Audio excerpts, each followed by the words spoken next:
how I became a multi-millionaire and built the top 1% badass world of my dreams by washing dishes. Michael McLean, brassballsvideos.com. I'm an ex-professional hockey coach, ex-amateur championship hockey coach, turned 8-figure entrepreneur, a husband, father, small business owner, just like you. You can actually download a free copy of my brand new book, 5 Ways to Unfuck Your Life in the Next 30 Days. It's a complimentary gift for you. The link is below, brassballsvideos.com. Admittedly, my brand new book is not every entrepreneur's cup of whiskey. I wrote this book for champions, not chumps, for winners, not whiners.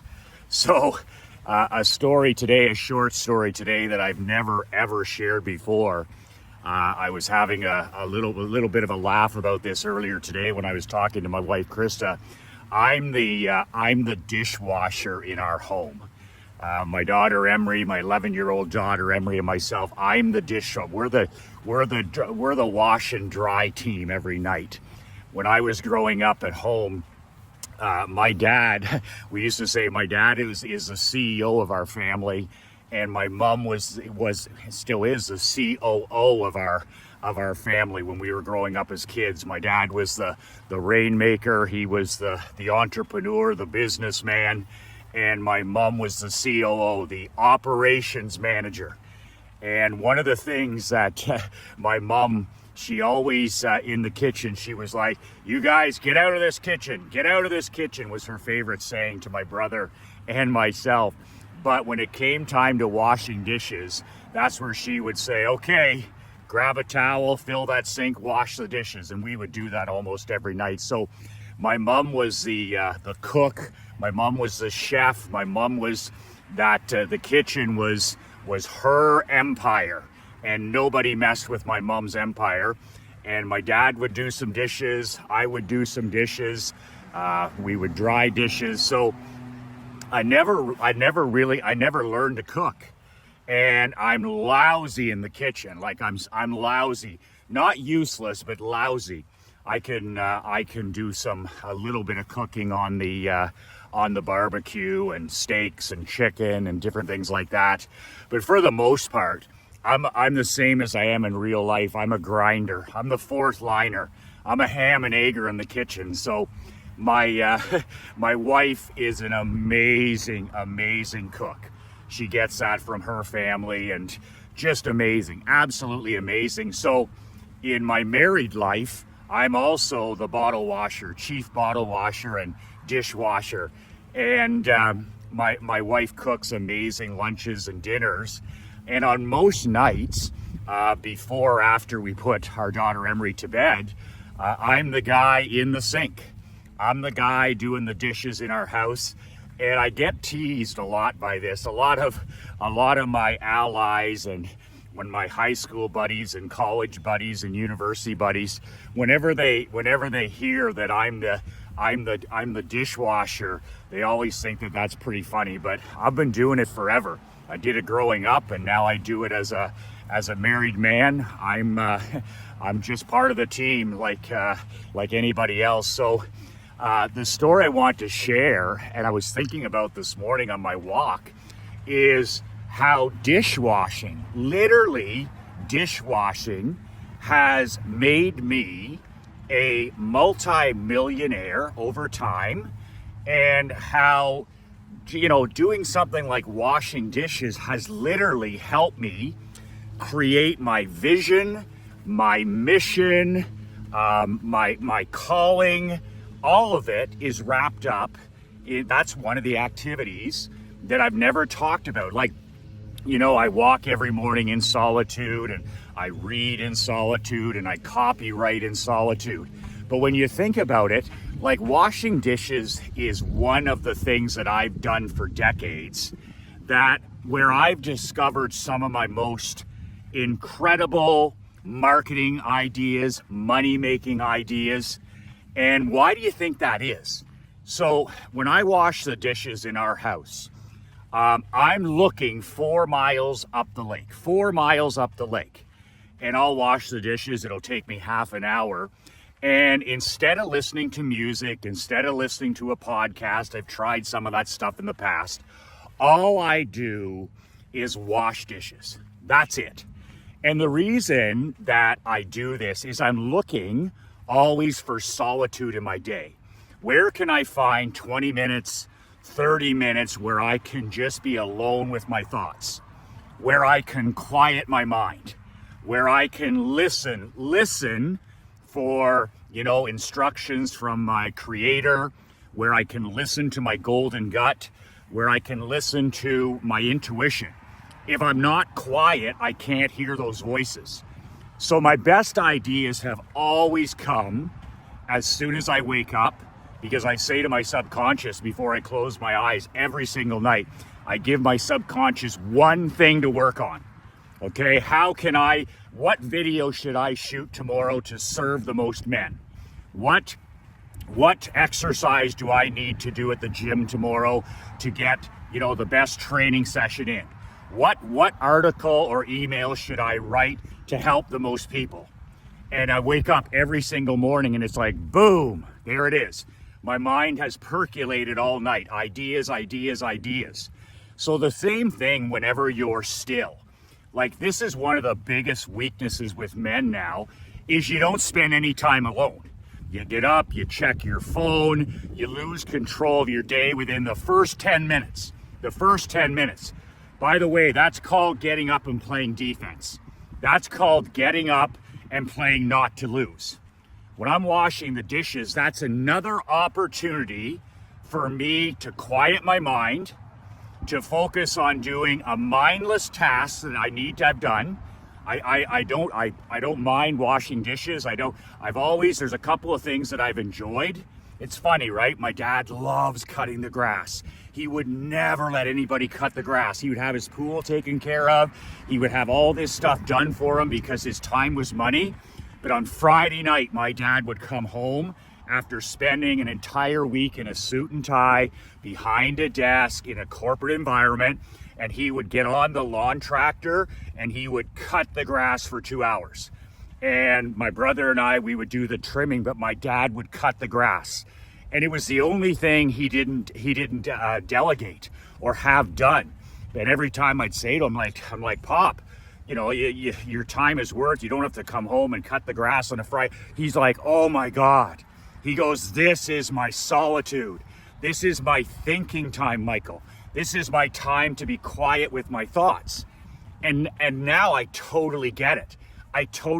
Doing something that's almost mindless, but you're outside or you're looking out the window or whatever, and it quiets your mind and it relaxes you. So this is what window washing has done for me. Or not window washing, that was my first company when I was 15, but washing dishes. And people think I'm crazy. They're like, what are you talking about? So the secret is, like walking, like reading, like writing, like sitting on the end of the dock, I don't have my phone anywhere near me. I don't have any electronics that would steal my focus and therefore steal my creativity. If you have your phone, there's no ideas coming to you. A phone or a screen or a laptop or a pad or anti-social media, you can just kiss your creativity goodbye. That's what technology and listening to music and all these other things are stealing that you're not aware of. They're not just stealing your mental health, but when you're carrying a phone and you're constantly connected, you're just kicking the shit out of your next big idea. So when I stand there every night and I wash dishes for 30 minutes or 40 minutes, whatever it is, I literally some nights, and I keep my recipe cards on the windowsill, those 3x5 white cards, and I literally start washing dishes in silence. My wife Krista's upstairs helping Emery get to bed. Maybe she's reading to Emery. And it's just incredible. After about 10 or 15 minutes, just like walking, just like reading, and just like writing, and just like sitting on the end of of the dock or out by the pool, all of a sudden these ideas, marketing ideas, writing ideas, business ideas, family ideas, all these wow ideas start percolating into my mind. And if I wasn't still, and if I wasn't present, mentally present, I'm doing one thing. I'm washing dishes, or I'm walking, or I'm reading, or I'm writing. I'm doing one thing. There's none of this multitasking. Multitasking is doing a whole bunch of things, none of them well. That's a writer-downer. Multitasking is doing a whole bunch of things, none of them well. And multitasking kills creativity. Multitasking kills thinking. Multitasking kills your next great idea. So when you can do something like cutting the grass, if you like that, or cleaning the pool, or walking outside in nature, or journaling, or meditating, or going to the gym without technology, without these distractions, all of a sudden, your mind just starts percolating all these incredible ideas. But I'll tell you right now, technology is a thief. You better understand that. Technology is a thief. If you're doing something simple, like washing dishes or walking or lifting, whatever it is you're doing, and you're distracted by technology, whether it's your phone, whether it's texting, whether it's email, whether it's social media, whether it's TV, whatever it is, don't complain when you don't have great ideas. Everybody's all, Michael, where do you come up with these ideas? Like, you write newsletters and you have flyers and postcards and you shoot a video every day and you do trainings and you run masterminds. Michael, where the hell do your ideas come from? They come from me doing a small task, whether it's walking or washing dishes or sitting at the end of the dock or sitting on the boat and doing nothing else.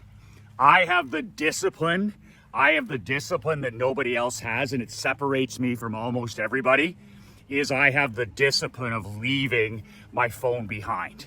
I leave my phone behind on date nights, on walks, when I'm reading, when I'm writing, when I go to church, when I'm driving, when I'm, teaching my kid in sports. I just don't have any access. When I go to the gym, I'm not listening to any music. I don't, like David Goggins said, that shit's cheating anyways. I want all of these things, washing dishes, walking, sitting at the end of the dock. I want these to be more than a physical experience. And they can't be more than just a simple physical experience unless you block out technology. You block out the distractions. So when I used to stand there and wash dishes, and I'd listen and watch YouTube videos, or I'd listen to a podcast. That's all great, but I didn't get any game-changing ideas. I was done washing the dishes in 35 minutes, and I didn't have any wow ideas. I didn't have any incredible eureka ideas, because I was distracted by listening to a music video. I was distracted by listening to a podcast. So in today's world, I encourage you to find little pockets of time. Are you listening? Find little pockets of time where you can do nothing but be alone. Where you can do nothing but be alone. And I call these little pockets of time, solitude. This is where you're just still, where you're just 100% mentally present. You're not reading, you're not writing things down, you're just being still. You can have a piece of paper there, or a card, or a recipe card to write ideas, like I do with my washing dishes. But it's amazing when you just get moving. You get washing the dishes, you get walking, you sit at the end of the dock, or you sit by the pool, or you go sit in the park, and just be still. Just be still. Like, turn it off for 10 minutes, or turn it off for 20 minutes, and just be still. Just be still. You can journal, you can but just be still every day. And find these pockets of 10 minutes, 15 minutes, 20 minutes, 30 minutes. And it'll change your life. Your next grand idea is waiting to come to you, but it can't interrupt what's happening in your life. You're so distracted, you're so overwhelmed, there's so much noise, there's so much rat poison around you that your real game-changing ideas can't come to you. I mean, I'm sorry to say, but when I've been washing dishes for the last, 35 years, that's where great $1 million headlines came to me. Do you know I changed the headline on my insurance agency flyer, this ugly goldenrod flyer? I mailed it for 5 years. It netted us $1 million a year, unchanged for 5 years. So $5 million profit net. And I came up with the entire headline and idea with my hands in the dishpan. And the headline that I finally came up with that worked, the others were losers. Who else wants to save up to 37% on their auto insurance instantly? ? That's the headline that I upgraded and ran for 5 years. We called it our $5 million ugly flyer. And literally, like clockwork, we'd mail these flyers every week, and they generated a net, I repeat, net profit of $1 million for 5 straight years. That's why I have my hands in the dishpan. That's why I like to do a menial task and just think. That's why I love solitude. That's why I love walking. That's why your best ideas will come to you in the shower or when you're sitting down to enjoy your lunch and you're not being distracted. But I'm telling you right now, your creativity is being absolutely slaughtered. Your creativity is being extinguished with all the technology and noise and distraction around you. So get back to menial tasks, something as simple as cutting the grass, if that's your gig like my dad, or washing the dishes, or going for a noontime walk, and do it alone. Do it alone. Consider it your own time. You know what? The text, the email, the phone call, it can all fucking well wait. You know, you've gotta cut out the people pleasing and do the one thing. As soon as I see a person who is multitasking, I just always say to myself, that's the behavior of the poor. As soon as I see somebody on their phone at dinner with their family, or on their phone at lunch, or they're walking, with their phone, I'm like, behavior of the poor. Behavior of the poor. Dan Kennedy grabbed me by the shoulder one time at one of his $30,000 masterminds that I was in. He said, Michael, you see all these people around here on break on their phone? He said, you can't afford to be one of these people. Because I told Dan, I said, listen, I want to be worth millions of dollars. I want to be independent. I want a life of personal sovereignty. I want to be the king of my own world. And he looked around, he said, see all these people tweeting and texting and emailing and jumping around. Go fetch, go fetch, go fetch. He said, Michael, you can't afford to be like these people. This is the behavior of the poor. This is the behavior of the poor. Getting up and checking your phone when you wake up in the morning, behavior of the poor. You don't have a chance. You don't have a chance. Always having technology in your ear, even when you're washing the dishes or walking or going for a run or sitting in your vehicle, like, that's behavior of the poor. So flip it and do the opposite. Ask yourself this question: what's a simple task that you enjoy doing that relaxes you? I'm all about peak productivity, but my dad cutting the grass, it just relaxed him. It just was the end of his week, and he'd come in for supper after, and he was like, I cut that grass. Look at that lawn, Michael. Am I not the greatest grass cutter of all time? You know I am. And I'd just be like, he just left all of his tension, all of his stress, all of his anxiety out there. And ask yourself, what's a simple, even menial task you can do? In my case, washing dishes, where you can do it for 10 minutes, 20 minutes, 30 minutes, an hour every day, and just be alone with your thoughts, where your mind can just be still. And it takes 10 minutes, by the way. It takes a minimum 10 minutes for your mind to settle down. It takes a minimum 10 minutes for your ideas to start percolating. And then ideas are like slippery fish. Brother, they're like slippery fish. So always have a recipe card, have them in your car, have them beside your bed, have them in your bathroom, have them at your home office, have them in the kitchen. Great ideas are slippery fish. You gotta nail them down with a Sharpie marker. They're slippery fish. If you don't write them down, they'll be gone. So I've always said, great ideas are slippery fish. Nail them down by writing them down. And I just take a green or red Sharpie and I write the idea on the card, and that's my next article, or that's my next video, or that's my next conversation I'm gonna have with my daughter, or that's the next thing I'm gonna do in the gym, or that's a breakthrough with my nutrition, or this is a book I'm gonna read. Great ideas are slippery fish. Get them, nail them down, okay? What can you do that you do every day where you can just say no to technology, something that quiets your mind, something that relaxes you? Maybe it's waiting in the car for 15 minutes for your wife at an appointment, where you don't have to be distracted 24/7, and just breathe and sit and think and percolate. And I'm telling you right now, that's your next $1 million idea. That's your next eureka. That's your next breakthrough. And if you're struggling, if you're plateauing, if you're in a bit of a rut, if you need, my business is kind of, we're plateaued, I'm telling you right now, more solitude. Do something menial every day, walking, washing dishes, whatever. Write down that next game-changing idea and watch what happens. That's exactly how I made millions and millions of dollars with my hands in the dishpan, and how I thought about what's my next thing. What do I want my family to look like? What do I want my marriage to look like? What do I want my business to look?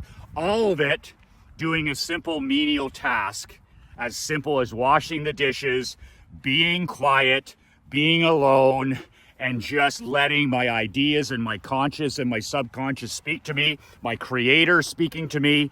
This is what's next, Michael. This is your mission. This is your purpose. This is your calling. This will help you. And I could never have heard my intuition or my golden gut or my creator or my next breakthrough idea if I had been distracted by music or technology or news or politics or texting or email. Challenge yourself to spend 30 minutes a day from this day forward, alone by yourself, just sitting and thinking. 30 minutes just sitting and thinking, doing a menial task if you want, walking, washing dishes, cutting the grass, whatever it is, and let me know your next great idea that comes from being still. Being still. You can download a free copy of my book below, brassballsvideos.com. You put in your email. I'll email you the book within 5 minutes. It's my free complimentary gift to you. I'm starting up a brand new mastermind. If you're not happy with the first 6 months of your year, I'm inviting 50 men over the age of 50 to join me in my brand new mastermind. It's going to be $997 a month, $997 a month. If you're at all interested, I'm good either way. Just write mastermind in the comments below. Mastermind in the comments below, and I'll send you some details when I have some next week. There's no obligation. If you're interested at all, write mastermind in the comments. I appreciate all your comments, your likes, and your sharing. Real men pay the tax. Real men pay the tax, brother. It takes me 3 hours and Mark Andre's time to put these daily videos together. All we're asking for is 30 seconds of your time to share them with your children, with your teenagers, with your managers, with your spouse, whoever needs to hear these messages, and whoever needs a mental kick in the pants every single day. I appreciate you taking 30 seconds to share, to subscribe, to like, and to spread the word so that we can help more men become better husbands, better fathers, better small business owners, and kings. When the king does not rise, the kingdom dies. Let's help more men rise in their homes and in their businesses. Pay the tax. I greatly appreciate it. And I'll keep shooting these videos every day as your mental kick in the pants. 2 words that change my life, 2 words that'll change yours. Be relentless.